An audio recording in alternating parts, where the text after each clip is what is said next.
Assalamualaikum warahmatullahi wabarakatuh.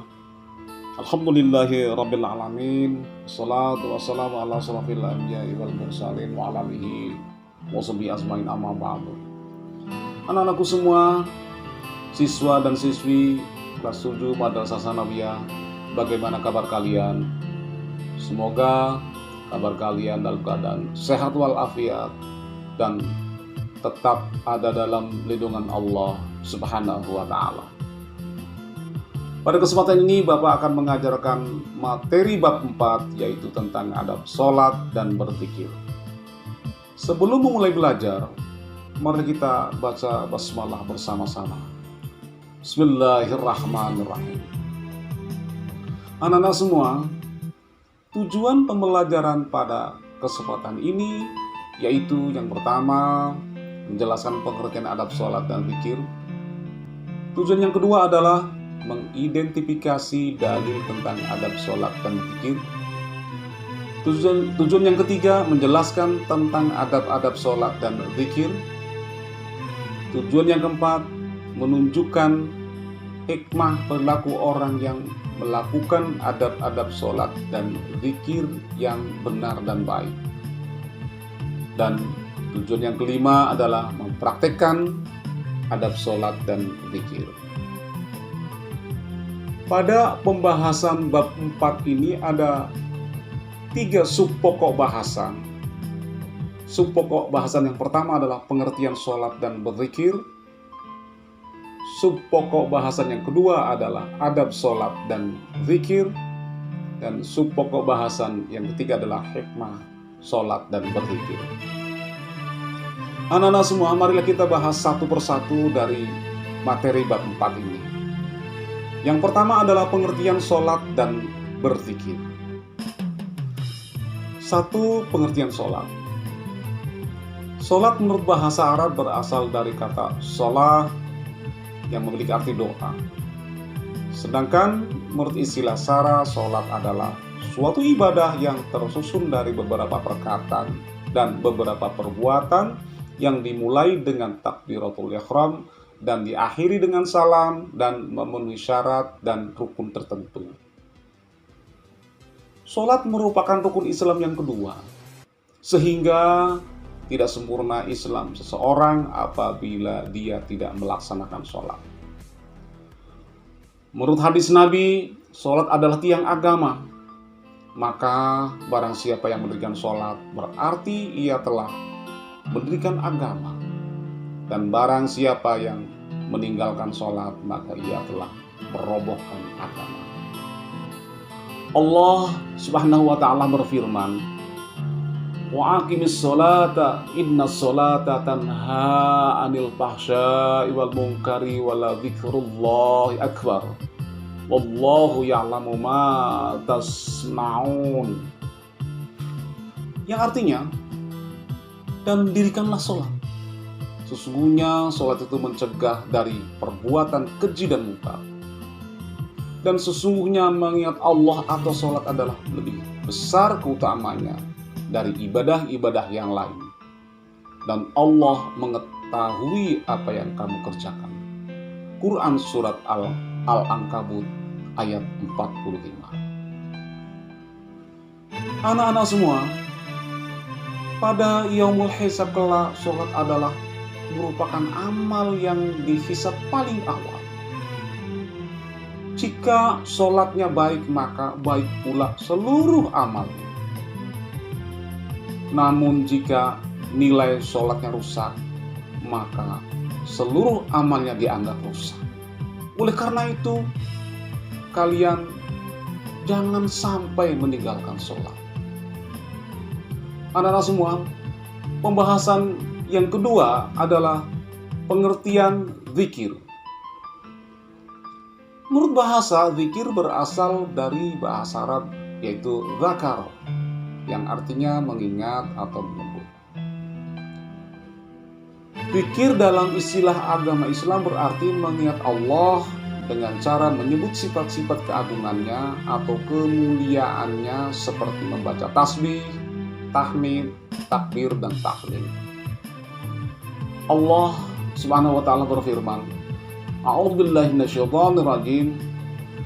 Ya ayyuhalladzina amanu udzukurullaha dzikran katsira. Yang artinya, hai orang yang beriman, berzikirlah dengan menyebut nama Allah. Zikir yang sebanyak-banyaknya. Quran surat Al-Ahzab ayat 41. Pembahasan dari sub pokok bahasan yang kedua adalah adab sholat dan zikir. Yang pertama, adab sholat. Adapun adab sholat adalah sebagai berikut. 1. Khusyuk. Khusyuk merupakan adab terpenting dalam sholat dan berzikir. Khusyuk merupakan inti dari roh sholat dan zikir. Maka sholat dan zikir yang tidak diiringi dengan kekhusyuan ibarat badan tanpa roh. Oleh karenanya, khusyuk bermakna menghadirkan hati dan pikiran dalam setiap lafaz zikir di dalam sholat atau zikir yang diucapkan di luar sholat. Tidak hanya itu, seseorang yang sholat dan berzikir juga harus berusaha agar terwarnai olehnya dan berusaha menepati maksud dan tujuan dari lafaz sholat dan zikir yang diucapkan. Sebagaimana firman Allah sebagai berikut. A'udzubillahi minasyaitonirrajim.